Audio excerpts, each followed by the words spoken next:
right, ladies and gentlemen, welcome to the off-season edition of the Bulluminati podcast. New coaches, who dis? I'm your host, Nathan Bond. Joined alongside me, as always, Seth Varnadore. Robert Steeg has prior commitments.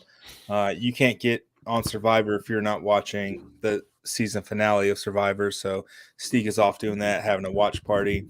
Hashtag Steeg for Survivor. Yes. Seth, it's been a little bit since we last spoke. How are you doing? I'm doing well. Yeah, in the Christmas spirit. I have no choice really, but in this house. But yeah, no, just always love a good coaching search. So we've moved on from the head coach to the assistant coaches. So that's always fun trying to connect the dots. I have not been very successful connecting those dots, but it's always interesting to see who gets hired. So I've just been kind of following that. So that's always fun. Yeah, it's been interesting. Not as much scuttlebutt about assistant coaches from the people that we know. Mostly because new head coach. It's going to be a little bit. We've got to establish sources within the program before we start spouting off stuff, right? So, well, I mean, I guess technically you don't have to. You can just spout off whatever you want. But responsible parties do that. Yeah, it's been pretty exciting. I kind of figured most of the national guys would be breaking the news because they've got connections literally everywhere, and it seems to be the case as well. I know our Robert Steeg has done a pretty damn good job at Twitter follow watching. Yeah, I'm sure he's getting some help. He's been playing watching and Twitter follow watching. So he's been must be slow time at work for him. Yeah, if Elon has anything to do with it, maybe he won't be able to even Twitter follow watch anymore after I think every single open source flight tracker got permanently suspended over the last 48 hours. It's a big hit on that Twitter. That's a big hit to message board fans everywhere, but they'll figure a way around it. They'll figure it out. Yeah, absolutely. And absolutely, Chrissy. I mean, 90% sure you can do whatever I want. And you're right. I think I can. Real quick, really awesome story. Really awesome little thing that happened to me over the weekend. So I was in Dunedin at a bar at 2:30 in the morning. So I was a few beers deep. And I'm going to get food there's like a food taco truck, whatever, outside of this Club Blur in Dunedin. We're getting food there. So it's me, Samantha, one of her friends whose birthday it was, and then the friend's boyfriend. We were all sitting, getting food, and we're walking back to our table where a couple of other of our friends are. And this guy stops me and goes, "Nathan Bond?" And I was like, "Yeah, what's up?" And he was like, "Man, I love the podcast. Keep doing what you're doing. I can't believe I'm seeing you out in public." And it's like, it's a surreal moment when that happens. Like, I personally love it because we're getting like I always did I free there we go. I'm just doing this. Did I freeze up? I must have. You did. You did. You robot for a second. You roboted for a second, but it sounds better now. That's insane. Okay, so if you're watching on YouTube, you can see Nathan's speed test here. Yes. What's wild is the internet. It says I have great. I don't know. It says my internet speed is fast. I don't know what else to do. I'm plugged in. Ugh. Gosh, it's annoying. I think you can see the speed test here. Did that right before we went live. I mean, that's not bad, right? I mean, it says your internet connection is fast. I don't know what else I'm supposed to do. But guy gets to talking. Forgive me. I think his name was Kevin. But shout out Kevin if he's listening. But my favorite part of the entire experience was I was with someone else. Usually I'm just like by myself, like walking to the bathroom at like a football game or something like that, and like someone stops me. But to be able to see like other people witness people coming up and recognize me, because I always joke around that I'm famous, and Samantha hates it, and she embarrassed easily, so that was really cool. Made me really cool in front of my friends, so I There you go. appreciate that, Kevin. Share on the podcast. It's not gonna be so funny when please, somebody hits. if you see me out in public, please say something. But if I'm by myself,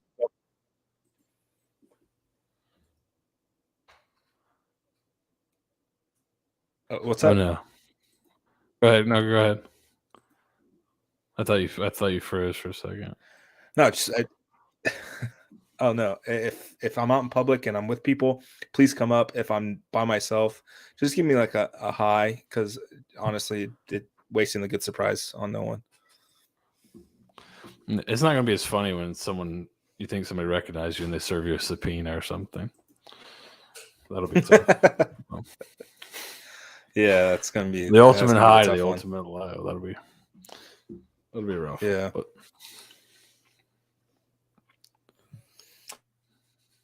But let's get into it. Oh, new coaches, who it is, because there's a whole bunch of coaching staff turnover. I was able to kind of confirm earlier this week that technically Travis Trickett and Daniel were still on staff while everybody else was let go. Well, Travis Trickett is in the program. Daniel DePrado is out there recruiting for the Bulls. So he's at least with the team for now. In what capacity still remains to be seen. Yeah, there's some. I know there's some. So there's that. There's some scuttlebutt about Trickett to Coastal Carolina. They just hired a new coach, Tim Beck from North Carolina State. Trickett was already been rumored by Football Scoop, I think is where I first saw it, to be a candidate there. I think he'd do a pretty good job wherever he goes based on this year. I thought he did a great job.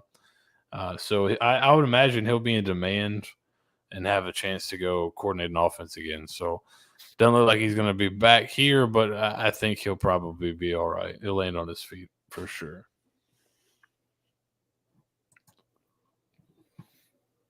Yeah, absolutely. I mean, what he was able to do this season with these players and the amount of injuries, 4 quarterbacks between spring and fall. That's pretty. You start your true freshman quarterback the last couple of games and was actually pretty impressive. Unfortunate he couldn't stay on, but he gets to run his own offense somewhere, I would assume. Yeah, it certainly seems that way.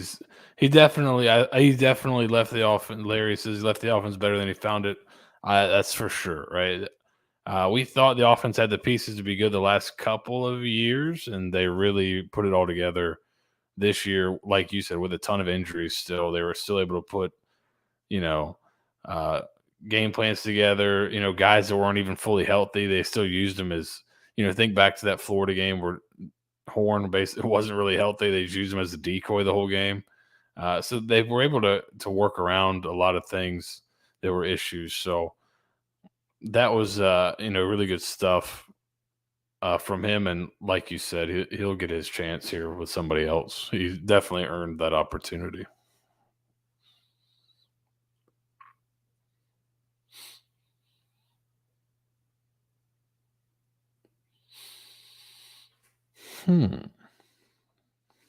Nathan, are you back? You're muted? Are you talking? Yeah, for some reason something popped up on my computer and I couldn't hit the unmute button, so I was freaking out a little bit. Well, now you're back. Hey, I'm having a time of it. I'm having a real Steve doesn't show up and everything goes time right now. Holy crap. Anyway, I know everything goes to hell in a handbasket, that's for sure. This computer sucks ass, man. I'll tell you what. I think I got sold a lemon. It happens. I'm not even gonna cap. Yeah, but let's get into the new people. So there's not technical coordinator yet. I would assume Alex Golesh becomes the offensive coordinator de facto. Is that kind of where you kind of see it heading there, Seth? It certainly seems that way. We've got. Do you want me to throw the list up now, or we want to wait a second? I can throw it up, and then we can kind of talk through it. Does that work for you? Yeah, let's do that. All right. So, uh, this is guys that have either been announced by USF or people that are pretty well sourced. Goalish, I would think he would probably end up being the OC or the play caller just because you're kind of running out of positions to put somebody. I think the only position you haven't announced anybody for yet is wide receivers coach offensively. Or I guess you haven't announced all these guys, but you announced Gordon. Merritt was Pete Thamel reported that this morning, I believe. Taylor and Hudenick were both reported by Football Scoop. Hudenick, I don't even know how to say it. We'll figure that. That's going to be a battle right there, figuring out how to say that guy's name. Is it Hudenick? Hudenick? But he's on the staff list currently on the USF football site. Jack Taylor is not. So they were both kind of together on Football Scoop, but Taylor has not been put on the site. Kevin Patrick and Todd Orlando are on the site. Those were announced last week, I believe. And then Burkett was hired this afternoon, I believe, from James Madison. Corners is what Thamel listed him at. So yep, you can only have so many coaches, right? I think you can only have 10, right? 10 on-field guys. Is that what it is? 10 on-fields, yep. So you're starting to run out of position. So that's why, is DePrado, if he stays on staff, does he coach a defensive position too? Or, is what's going to happen there? He was the coordinator in that UCF game previously. Are they going to find a spot for him on staff somewhere else? Or is he kind of just running through the contract here and then he'll be gone? It's kind of the last few will be interesting to see how they round this thing out because they're kind of running out of spots here. Yeah, absolutely. And as you mentioned, wide receiver coach is probably the most glaring right now. I would say, from everything that we kind of understand, this is, or at least I understand. Maybe you've got a better interpretation of what this offense can be, Seth. It's really wide receiver driven. He wants fast guys. He wants guys who run sharp routes. It's really, you need someone you trust to coach those guys in this offense. Yeah, and they have things that they make reads and things like that. It's not just like here's the route. They have to read coverage and things of that nature, or not necessarily coverage to read like grass. But there are it's not just, hey, you got a go route, you got a dig route, you got an out route. There's a lot of times where you're gonna have to read where the coverage is and where the open area is. That you'll definitely need somebody there pretty good to get that done. Now, what's nice is that Golesh coached tight ends, so he's probably got a lot of experience in the passing game. He's been in the offense, he can kind of coach some of it, but that'll probably be a pretty, I wouldn't say like a crazy important hire, but it'll be interesting. So I think you get 11 total coaches, right? 10 on-field assistants, I believe. So right here, I guess the question is, what is your 10th? What's your 10th spot here? So that'll be interesting.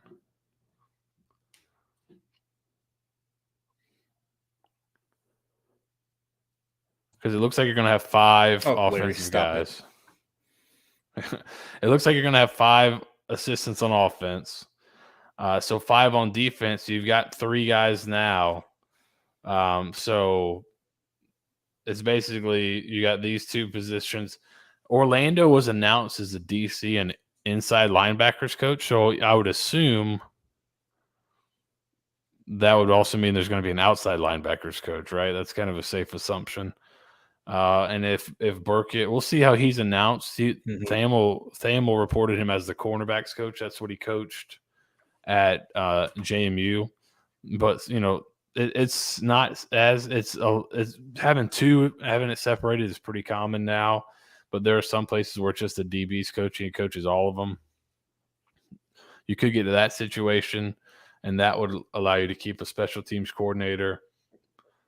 But I think that's going to be kind of the interesting part. Where is what's kind of going to get cut? Because if you have 5 and 5 in your head coach, you're done. So that means no special teams coordinator. So are you cutting safeties? Are you cutting outside linebackers? Is DePrado coaching special teams and something else? That's kind of that'll be that's kind of the next kind of domino to drop. DePrado was DePrado was he was a quarterback in college. So I'm never how played, and I get like those are everywhere, but that always never really sat well with me. What's that? What never sat well? The first part kind of.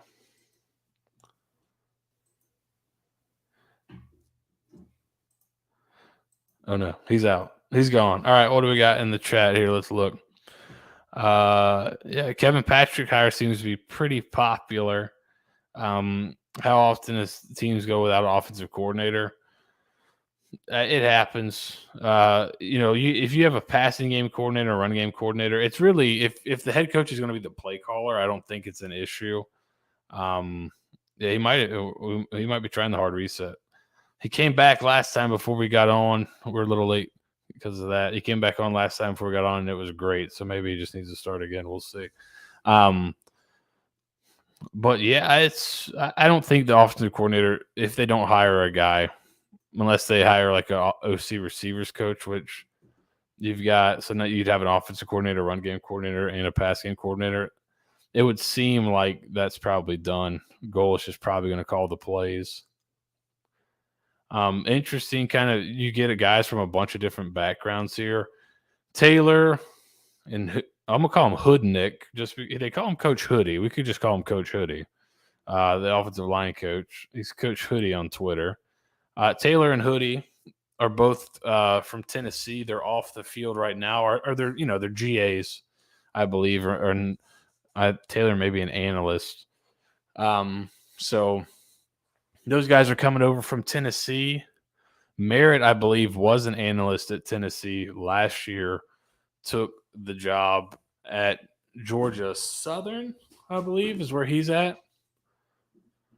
And then, but previously he'd been at James Madison, which is where they got Burkett from. So there's probably a little connection there.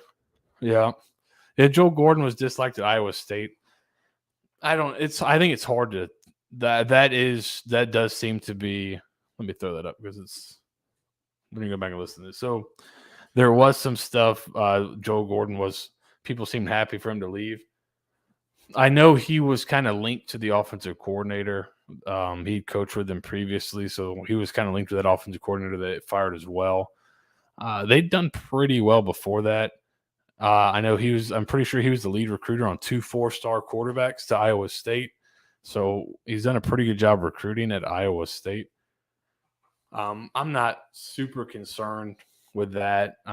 It's really hard to separate, I think, coordinators from position coaches a lot of times. And so when the position coach or when the coordinator gets fired for whatever reason, I don't watch a ton of Iowa State football. They weren't good on offense this year, but they had done pretty well previously. It's hard to kind of separate, I think, the coordinator from the position coach. So, yeah. Yeah, it may be. I'm not sure. So, it will. So, it's he's done a pretty good job recruiting. And Golesh knows him. I think he was off the field as like a GA or quality control analyst type guy when Golesh was on staff there. And then he got promoted after. So he knows the guy. He knows if he's sharp. No, I'm not. I'm not super surprised. Eric's asked, "Are you surprised? Really, no one was kept from the previous staff." No, they didn't win a lot of games. So, it's. I think you might want to keep Trickett, but as soon or a guy like him, but as soon as you hire an offensive coach, that's probably out the window. Like we were talking about earlier, he probably proved enough himself to be able to go out and get another coordinator job.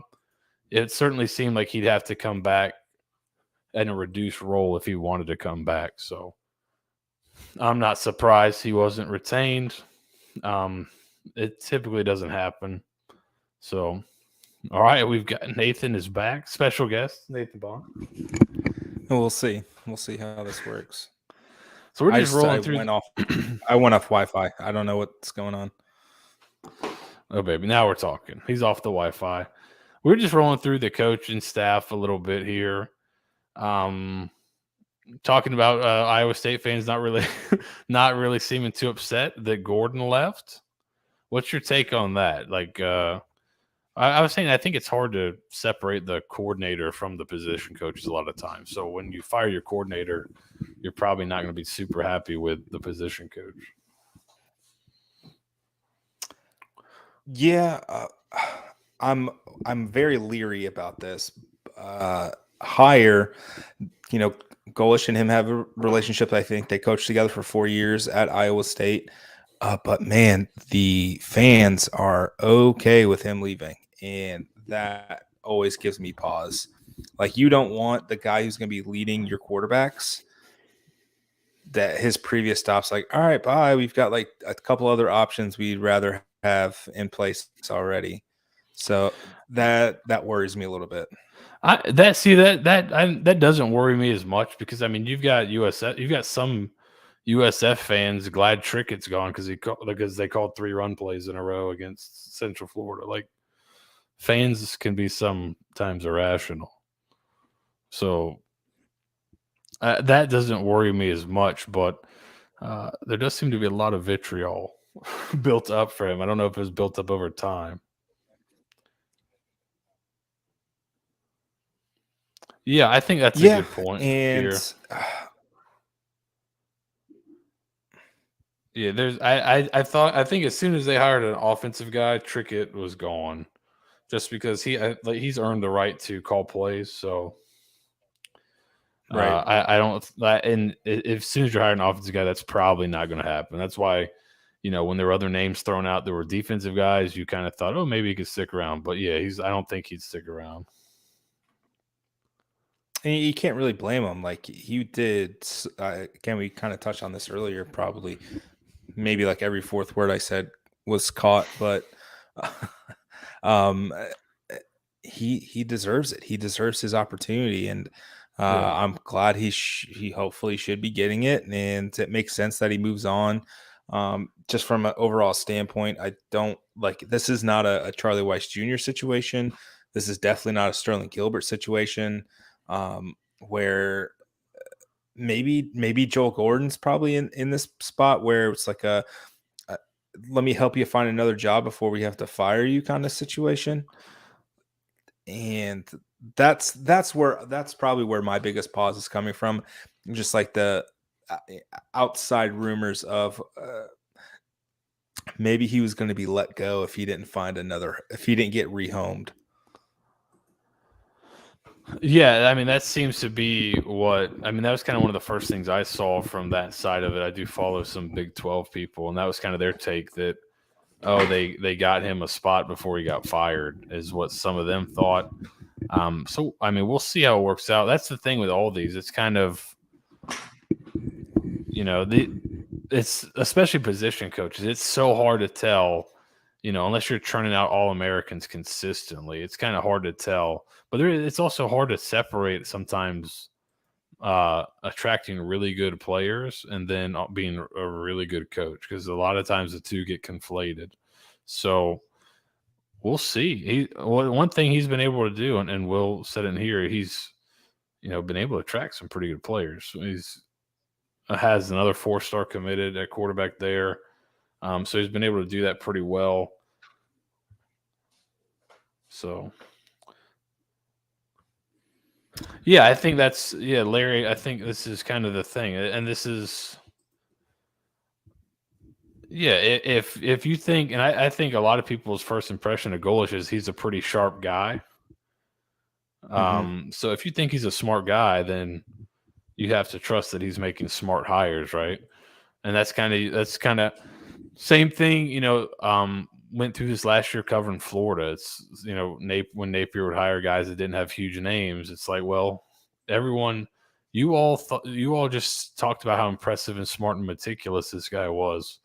And now he makes a hire that you don't know, and you're like, "Well, this is a terrible hire." Well, is he smart and meticulous and impressive or not? Right. So I think the same thing with Golesh. I think a lot of people liked his energy, liked his enthusiasm, thought he's a pretty intelligent guy. So if he's coached with a guy before and brings him on, I think you got to trust it, and we'll see if it works out or not. But these are always 50-50 propositions, or most of the time. Like, coaching is it's like probably pretty close to the divorce rate. It's about 50-50 whether these things work out, right? So that's why you see guys getting fired in September. It's just, we'll see if it works, but I'm not too worried about the fan perception on some of these. No, and I think the one thing that Alex did really, really well is we kind of mentioned it in Slack today as we were kind of prepping for this podcast. He kind of scratched that certain itch from the fan base to harken back to the old days with Kevin Patrick. I think that may be his most important hire. I think we could everybody listening, Seth, you can agree, defensive line is probably the biggest position of need. Desperately, probably proper coaching and talent from that room would probably be you'd probably see the biggest leap from what they were this year to what they are next year if you get the proper coaching and talent in there. And I think getting Kevin Patrick, who literally has the track record a mile long of producing talented defensive linemen, especially at USF, that's massive. I mean, go down the list: David Bedford, JPP, George Selvey. I'm going to be Corey Grisham, Akino Watson. I mean, the list goes on and on and on. Terrell McLean. You scratch that itch for the fan base who really was desperate for something of the past, right? And, for a large segment, I get it. I don't think the coach hire that everybody wanted or pined for would have been the right decision. Actually, I know for a fact it wouldn't be the right decision, but getting someone from that time period who was an OG Bull, he was there from, the Ponderosa, like he was there. He knows what it's like to coach in the mud. And now he's got to be flabbergasted at the progress USF's made facilities wise since he was last here. Like, I think the Selman Center was there when he was here, but like everything else, it's got to be completely different. And that's the exciting part. Yeah, and he's a guy that, like, every time I feel like I see his name every time a defensive lineman job in the state of Florida comes open. He's a guy that's always on people's hot boards just because of all the success he's had in the past and his ties to the state. So I think that's definitely a good hire. And the fact that he's already worked with your coordinator, I think makes it even better. And Golesh certainly doesn't seem to be shying away from the history of the school and the coaching staff. I know he's mentioned, previous coaches by name and talked about what they did to kind of build it to here. So he definitely seems somebody that's going to be embracing that, the history as well, which is interesting. Yeah, the DeMatha offers, they seem to offer every kid on the team, it seemed like. Where's DeMatha? That's where I think it's is it Maryland or is it kind of Oh, DC Maryland area? is that where Bayards. Bayard's from? Yeah. Okay. Well, that makes sense. You get They've him and offered they all it seemed like they offered about 18 kids from there. Yeah, just a few it's just a few miles away from Washington DC. But they are handing out the offers fast and furiously. So well, they got a recruiting class to fill up here. What, less than a week? I think the signing period starts the 20th, I think, or 23rd, somewhere around there. yeah, I think it's a week from today.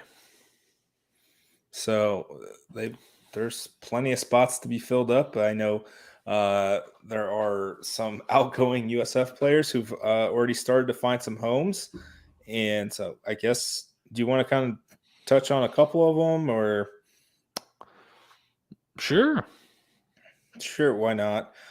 So Antonio Greer's heading to Central Florida, Mm-hmm. and I think the thing I'm most proud of is some of the players were giving him crap about it, which I thought was really funny. Like, we don't go to the ops. I think that was Daquan Evans, who subsequently took his name out of the portal, which is always fun to see that happen. You know, I think Augie Sanchez said treason, high treason.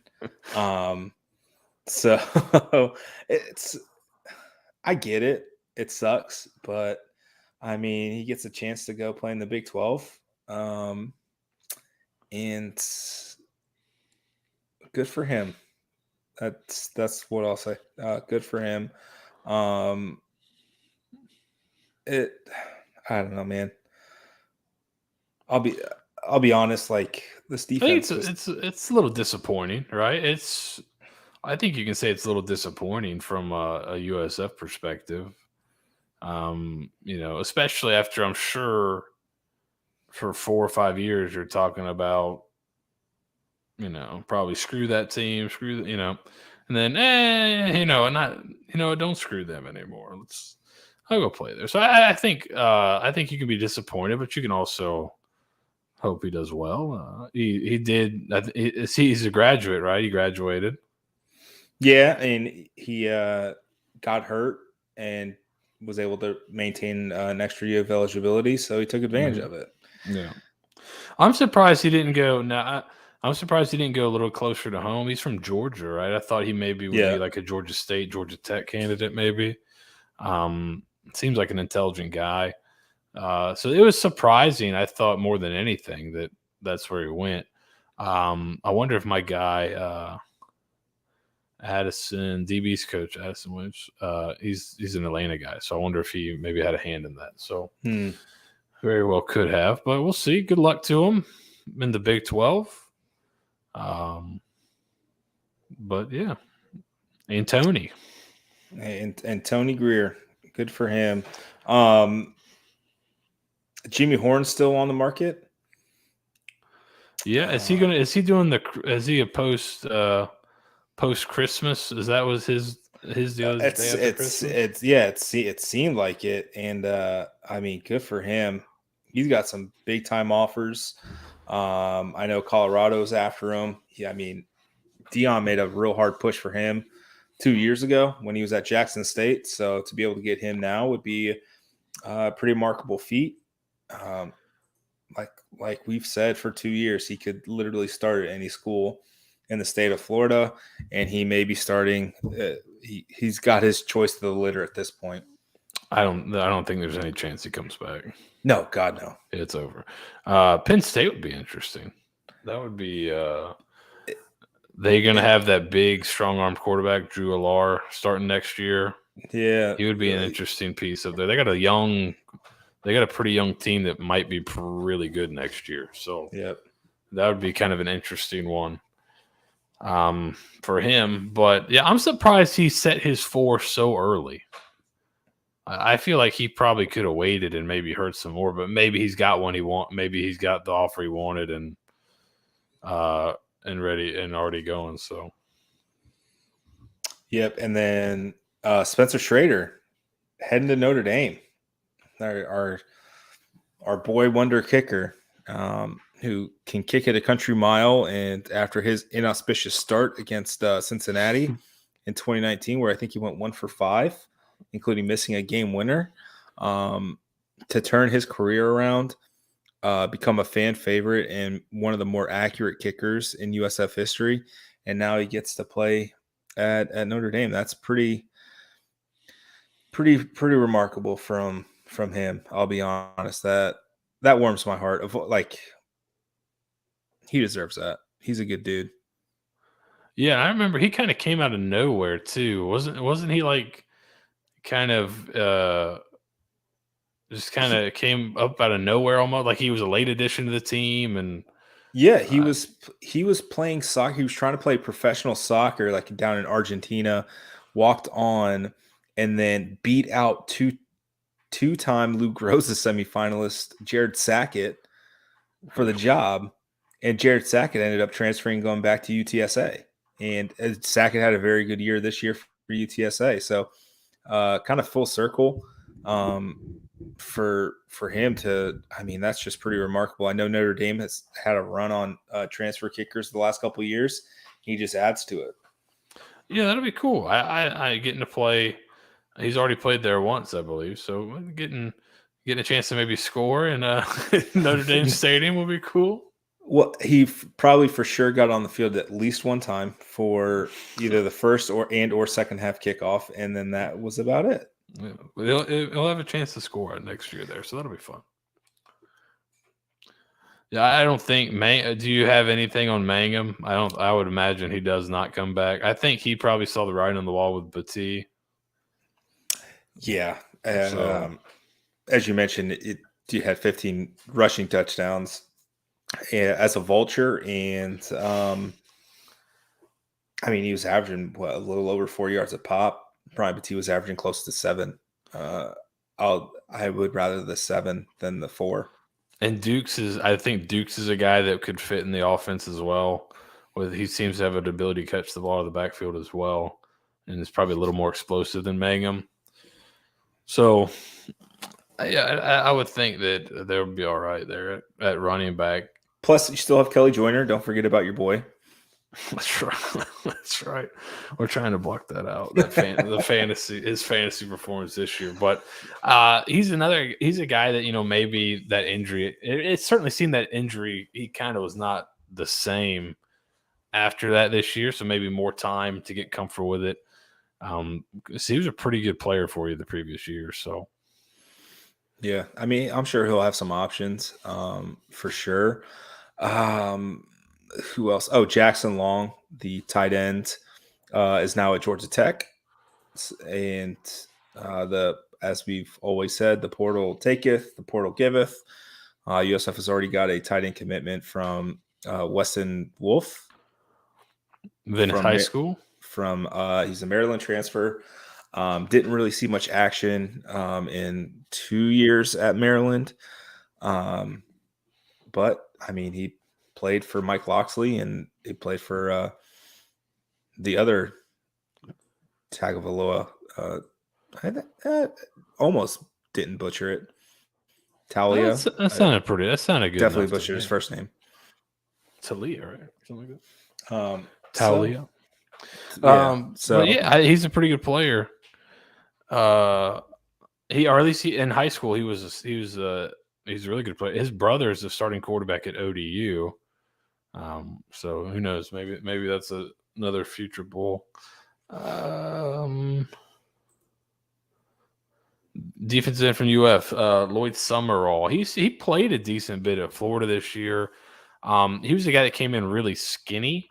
He started to fill out a little bit, but he started to play a little bit for Florida. I don't know. He didn't play a ton, but he played a little bit more after Brenton Cox got kicked off the team. But he was in the rotation all year. So I think I think early in his career, it was a struggle for him to put on the weight. But he's starting to fill out a little bit. But he's a guy that played at Florida. So I think he'd probably be a good get. He's another guy that was pretty highly rated coming out of high school. I think he was a 4-star guy.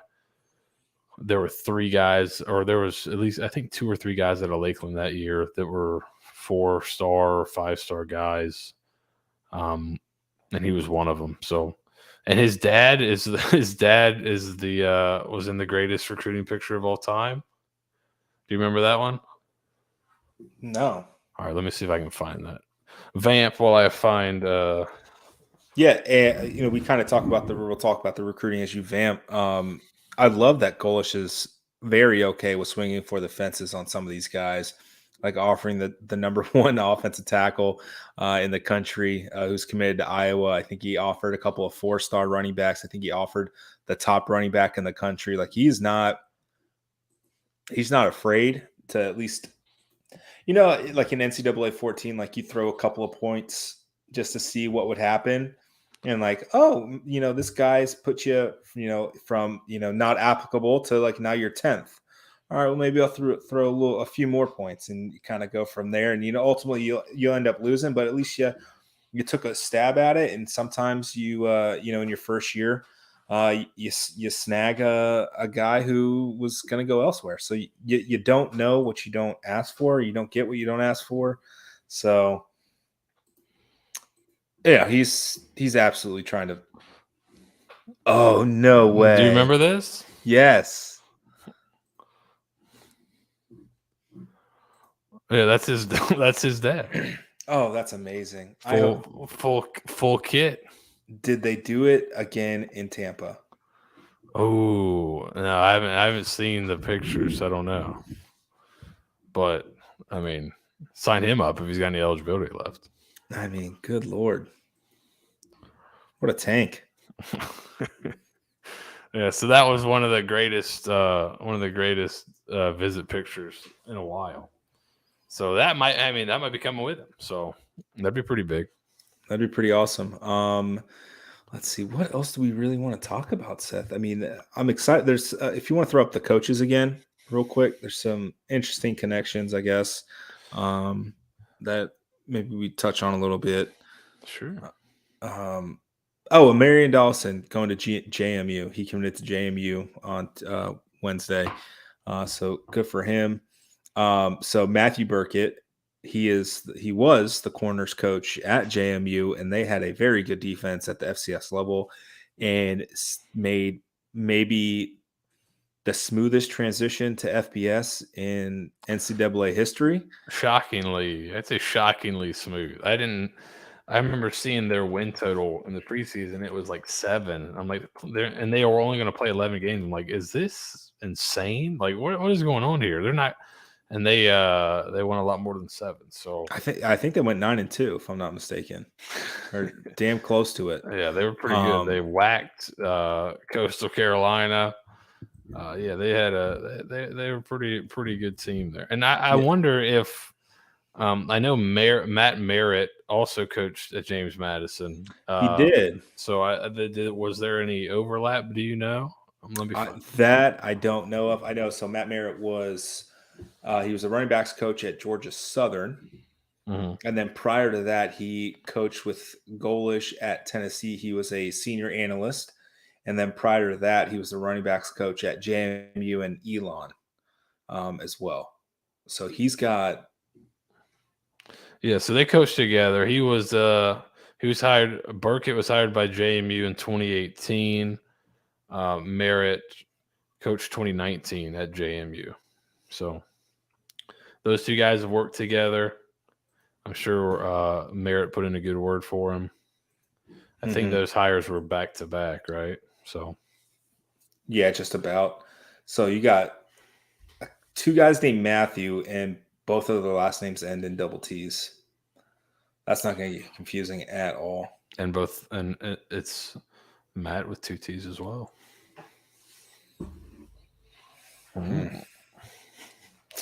we're trying to say is the staff is high T. High T.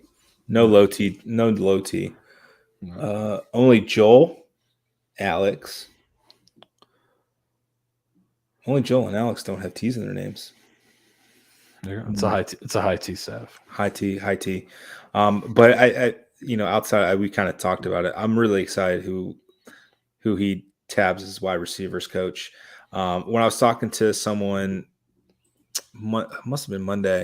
I think it was Monday. They weren't sure if they were going to be able to get Joel.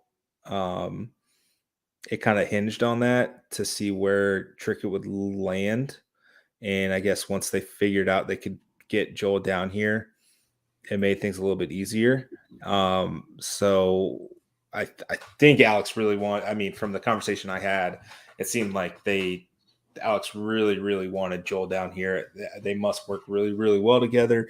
I know Alex wants a guy who either he'll call the plays or he wants someone he's very comfortable with calling the plays. Having a guy who he coached with for 4 years definitely helps in that regard. While you're on hiatus, I kind of posited. I think this would point to him, the Golesh calling the plays.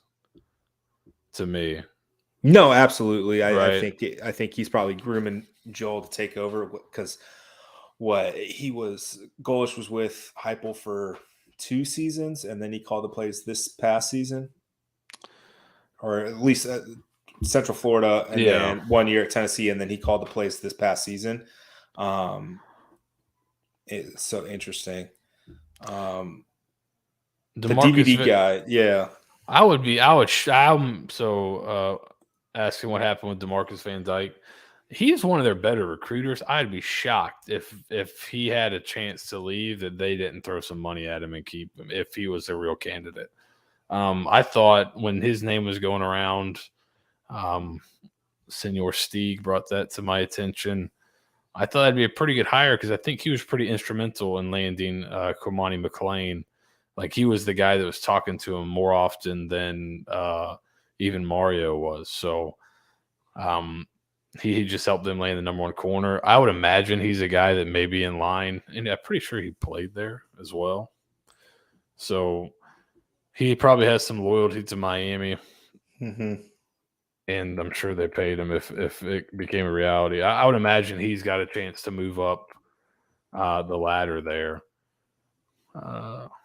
if he wants to. So, yeah, I would wholeheartedly agree with you.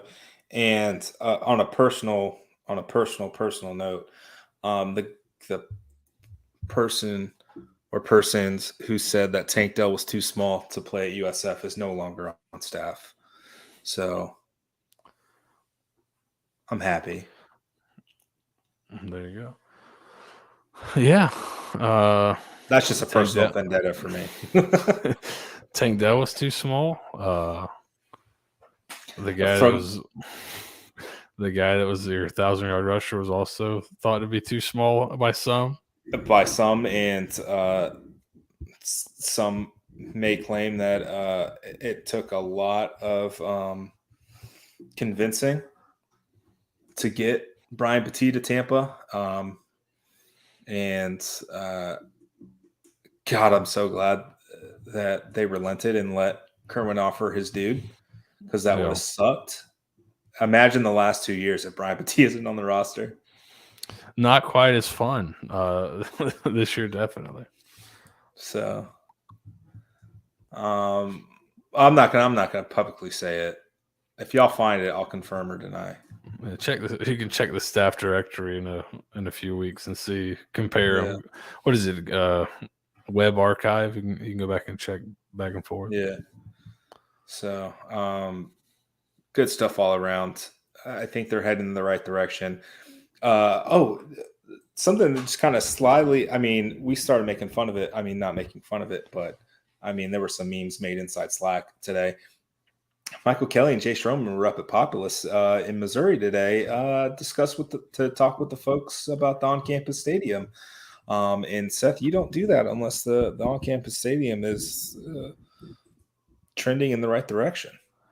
And and every interview Golesh has had is basically makes it almost seem like his hire was somewhat contingent on them putting shovels in the ground ASAP. But he seemed like that was a big part of the vision they sold him. And I believe he said within the year, hasn't he? In interviews? I haven't heard that, but the thing that stuck out to me. I was listening to his interview. I think it was the Jim Rome show. I thought I heard him say somewhere there'll be shovels in the ground within 12 months. Oh, we're gonna have to find that. I did not see that, but I distinctly remember him saying Jim Rome on Jim Rome. You got to rack him. You got to rack him. Yeah, you got to rack him. That he said, "quote the funding is there."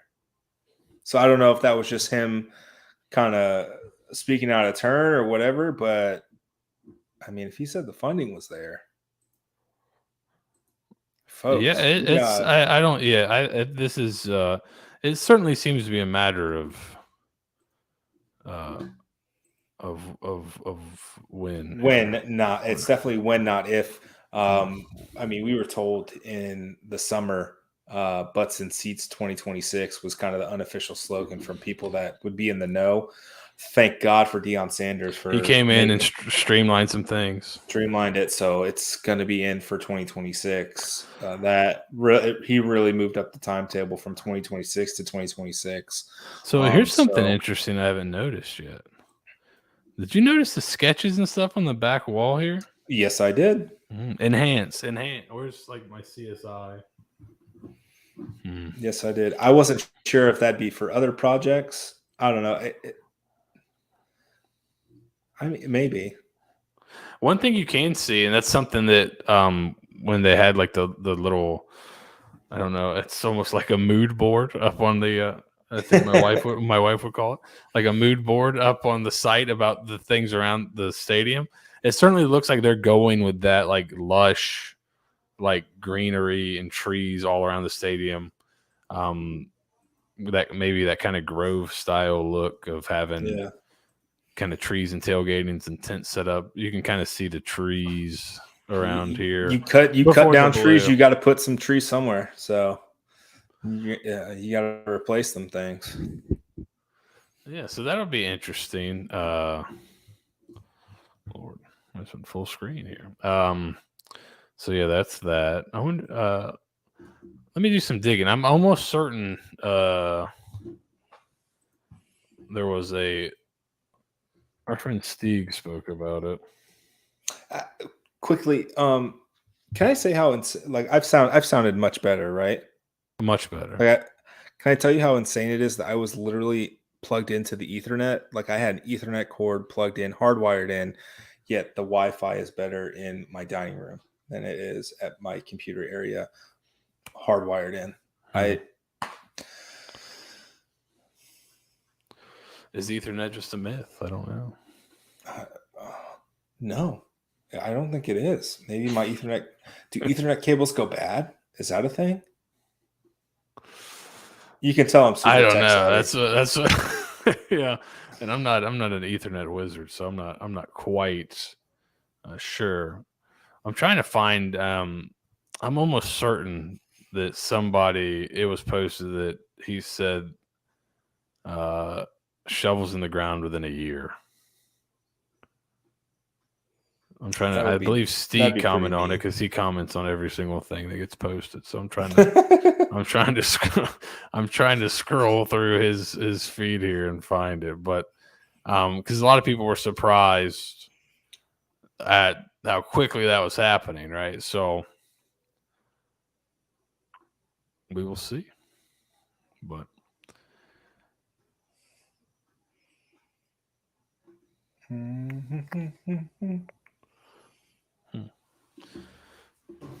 yeah, so I don't. We'll try to find that, and if we do, maybe we can clip it out. But something doesn't make for good radio, so it could be a router issue, Nathan. I mean, it really could be. My router may need to be replaced or updated. That's interesting. Maybe. Yeah, just sometimes reach out to the old cable company. Maybe they got it. Yeah, I mean, you guys see it. I mean, 22.3 whatevers and 2.36 whatevers. So that's the scientific names for them. Women's basketball's not 4-6. Mm-hmm. Is there another basketball team that Eric could be talking about? Because I'm pretty sure women's basketball is like 9-1, 9-2. There you go. So, and they beat Marshall. Men's basketball, never heard of it. Men's basketball beat the 189th ranked Ken Palm team as the 186th ranked Ken Palm team this season. Bully for them. They blew 2 10-plus point leads and needed to win a buzzer beater. So on the road, it's a long trip, right? I'm almost positive, and I could be wrong, this could be a home and home kind of situation, but I'm fairly certain UNI could have been a bye game for them. So we're gonna have to check John Rothstein's account and see if it's a epitome of brutality situation. But I mean, UNI has been to the tournament much more recent than USF has. I'm nearly positive they had that one white dude who shot Kentucky out of the tournament in that first round. I think they made it like to the Sweet 16, if I'm not mistaken, at one time. Or am I crazy?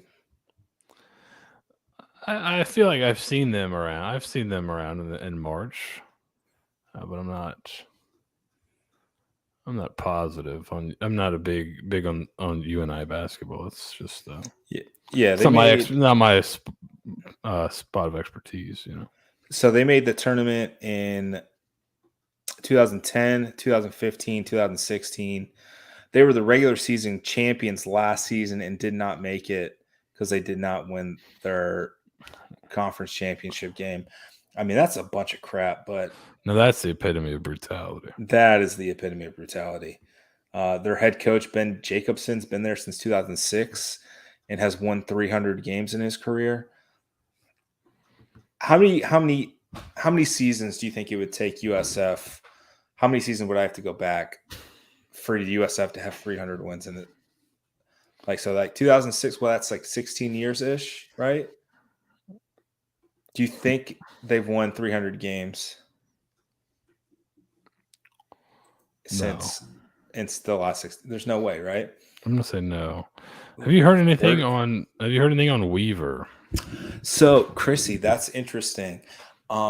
He still has not put his name in the portal. From what I understand, he is still kind of talking to the coaches. It's just so weird. The end of his 2022 season will go down in the record books as some of the most interesting choices a player's ever had in their career. Here's the thing though, Spire 13, you can put your name in the portal, still test for the NFL, and then much like Daquan Evans, either you can take your name out of the portal or go somewhere else. It just gives you the option, right? And I think we're well past the 30-day mark. So you can still put your name in the portal now. Like he had the head start with the 30 days after your head coach gets fired, but that's gone. So now he's just kind of in there, and there's a bunch of people in there, and not everybody makes it out. I think he would, but it's such a weird situation where, from what I've been told by people close to the situation, he was worried about getting hurt the last 2 games with a true freshman quarterback throwing him the ball. He may have been your most accurate. He may have been your most accurate quarterback. And so it's so weird. He was not at the Central Florida game. He was nowhere to be found. Yet he hasn't put his name in the portal. It still boggles my mind. What we're 4 weeks removed from that game, close, just about 2.5 weeks, 3 weeks removed from that, and it still blows my mind how the end of that season ended for him. Yeah, it was kind of bizarre, and I think he's a guy that may want to, maybe wants to test NFL waters, but I think for him, if he's not going to run really fast, it's not going to be worth. He'd be better off coming back. And I mean, you got a really interesting opportunity, I think, with his offense to maybe come back, put up a monster year, maybe, and then to kind of test those waters after really, really 3 really good years of production and one just massive one to end it. So the fact that he's not in the portal is interesting. I think Golesh started following him on Twitter. Wasn't that the scuttlebutt? So, maybe he's reaching out. I'm sure he has. That was one thing I thought was interesting. Golesh initially, when he got hired, there wasn't a ton of offers like right away. And he said he was kind of really looking at the team they had, talking with people. I think he even watched a video of him. And kind of looking at that, kind of seeing what he had first. And now they've gone into mode where they're really out there getting after it in terms of offering guys and not just this year's class, but they've already offered guys in 2025, which is good to see. Because you kind of worry about that when a new guy comes in. They've put all their focus on this first class, and then they neglect these other ones. So now they're behind in 3 classes instead of just being behind in 1. Right. But they've seemed to do a pretty good job of kind of getting ahead of that. So I don't know. I don't think next week will be super newsworthy. I think the guys you have committed now will probably sign. The portal will probably be interesting, but I would imagine it wouldn't be the worst thing in the world to wait until the next signing period, see what happens. There might be some guys that kind of get pushed out because of the transfer portal being so crazy. Some high school guys may get pushed out of classes, and now you may end up with a guy that wasn't really on your radar at first, and now you're able to go grab him. So I would imagine the next signing day would be the biggest one for USF, because it seems like he's focusing on the team and focusing on guys like Xavier Weaver initially. Yeah, I mean, and if he can salvage that and keep Weaver, I think that's a really good jumping off point. If you can get a Joe healthy, if you can get Joffrey Brown healthy, I think those are guys who can excel in this offense if they're healthy and catch the ball consistently. I think that's that's always been Joffrey's biggest thing, is being able to hold on to the ball consistently. That's why I think that this wide receiver hire, outside of maybe defensive line and defense coordinator, is probably the biggest hire for Alex Golesh to make. And I'm excited to see what he does with that. Are they focused too much on out-of-state kids? No. I think, Seth, you mentioned it today in Slack. Like, he's going after speed guys. Speed. Verified speed guys. And other states have verified speed guys as well who can play in this offense. And what do we mean by verified speed? We mean track times. I mean, he's offered some guys that are 10.33s and 100 meters that aren't from Florida. So, they're offering kids in Florida. They're getting after it. You're seeing them talk with – you're seeing high school coaches say they talked about them.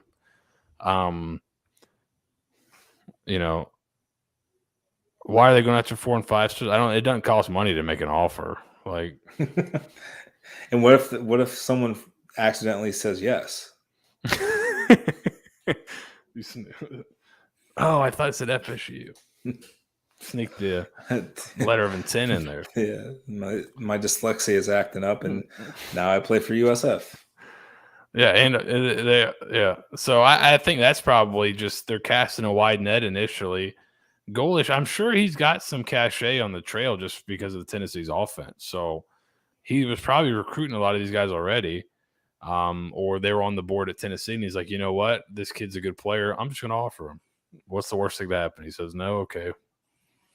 But maybe a younger guy on this team says, oh, USF, and he starts watching. And just keep getting the name out there, get the brand out there in front of people's eyes. So I don't think it's a bad thing. It's kind of a shotgun approach almost. They're just casting just shooting the offers out, and they're going everywhere. But Yeah. why not? They don't cost anything. Yeah, and real quick on his contract. So it's a 6-year deal through 2028. Basically $2 million a year for the first 3 seasons, and then it goes up to 2.1 the last 3. That's roughly that $2 million is roughly what Jeff Scott would have been making. And that's the additional compensation, air quotes. So it's really about 2.5 the first 3 years, 2.6 the last 3, because you have your base salary. You can't. I think the rule is you can't pay a state employee more than $500,000 a year. So you've got to do additional compensations. So this would be his promotional and appearance fees and development events. That's where you get the multi-million dollars. Is what most universities do.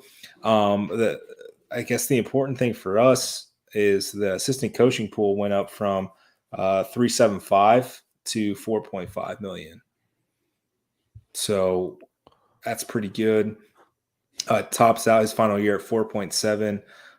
If he quits anytime before December 2023, he has to pay $3 million. We'll never know the true buyout. Obviously, the thing that people kind of liked or found interesting in the event that USF joins a P5, his contract will bump up $1 million per year on the years remaining on the deal. And that's just like the good faith. Hey, we're doing the right things. A couple of incentives. So 8 regular season wins gets him a $10,000 bonus. $20,000 for your 12th regular season win. Each time you beat a top 10 team, either CFP, AP, or coaches poll on the date of the game, that's a $10,000 bonus. $25K for coach of the year, conference coach of the year. $50 if you win one of the national coach of the year. So AP, Walter Camp, Bear Bryant, Home Depot, Bobby Dodd, AFCA. If you finish in the top 25, it's $20,000 in the CFP. Top 1 through 10, it's $50. 3.0 or higher, it's a $10,000 bonus. Conference championship games, $25,000. A national championship is $500,000. There you go. So we'll see how that goes. I think overall it's 6 years, $16.4 million. So do you think he talked on Rome about the plan that he was pitched and the plan the USF has? He didn't just pitch his plan; they pitched their plan. It seems like he came in and interviewed, and then they brought him back in, and it's just putting pieces together. That he came in and interviewed maybe on Tuesday, and then they brought him in at the end of the week and pitched what they wanted to do to him, and then offered him a contract. Do you think that pitch? That's just me guessing and putting things together. Do you think that pitch included, or a decent part of that is moving to a Power 5 because it's in the contract? You think that was part of their pitch? I think so. I mean, so you look at it from the academic side, they're definitely trending in the right direction. They're a preeminent university. They're careening toward AAU status. One of 3 preeminents in the state of Florida. Blah blah blah. It's not blasé or whatever, but yeah. Now you have the indoor facility. You check that box off. You have legitimate developing plans for your on-campus stadium. I think that's a big one holding them back. And now you just got to turn around this program. It's no easy feat, but I think if you start to show progress, I think you can. The other thing also holding them back, and it's not just football, is men's basketball, and men's basketball needs to get its life together ASAP as well. It's not like you can't be terrible at the two revenue producing sports and think you're going to get an invite to the bigger conferences. Just doesn't happen like that. No, you can't do that's. You can be really good at one and bad at the other. You can't be bad at both. No. Yeah, it's as much fun as lacrosse might be coming up here. That's not what gets you into the Power 5 conferences. No, absolutely not. But yeah, I mean, that's basically it. I think we've touched on everything. We're basically 90% there for sure.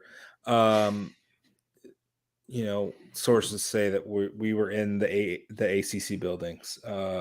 People saw people at the airport. We saw, people are saying that we saw them in the ACC facilities. So it's basically done. It's basically a done deal. They want control over the TV operations and the revenue. They want to be able to control that. So it's a sticking point right now. But other than that, yeah, I would say it's about 90% done. We want a chance to design the stadium where the championship is played. Yeah, for sure. We have to have our input there, and we need it done on the exact timeline they've already announced months earlier. Correct.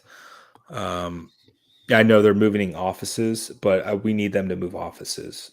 And we need to design that. We need to help design the new layouts of the office. Yeah, absolutely. I need a corner window. I need a corner office with a window. I need a nice look of where are they moving to? Charlotte? Yeah, I believe so. I need a nice view of the Charlotte skyline. See, I had a window, and now I got moved. They said they asked me, "Do you want a window?" I was like, "No, I don't care." And I got moved into like almost just a basement where there's no windows at all. I love it. I don't need a window. That's fair. Are you more productive? It's about the same. I don't really care. I don't care either way. There's a lot less foot traffic around me, which is always fun. So that's fair. Seth, we've got some Todd Orlando tape. We do. I'm going to cut it up. Yeah, I've got some. I think I've got peak Todd Orlando. So that'll be fun. I got from the Sugar Bowl against Georgia when he was at Texas, and then the Peach Bowl against Florida State when he was at Houston. So I got those downloaded. I just got to go through them and cut them up. So we might have a little Todd Orlando next week, maybe, and we'll do some offense too. So we might have a little film room coming up here pretty soon. May have a film room coming up. That's peak Sean McGuire at Florida State, if I'm not mistaken, against that Houston team. Yeah, he got smoked by some. I was watching a little bit, and he got smoked by somebody early in the game. So yeah, poor Schmag. Oh, that poor guy. Anyway, thanks for tuning in. Thanks for bearing with me as I somehow figured out. Oh no! Just I want to check in on Steve. So just want to check on Steve. He's ruined. Ugh. Why? Ugh. Poor Steve. Thanks for tuning in. Thanks for listening. Oh, with another edition. I wouldn't say beautiful. It was there. It was a thing that happened. It's the off season for everybody. Yeah. For the Bulluminati podcast, I'm your host, Nathan Bond. Seth Varnadore, I appreciate you holding the fort down as I figured out my life. Once again, be safe, be nice. Go Bulls.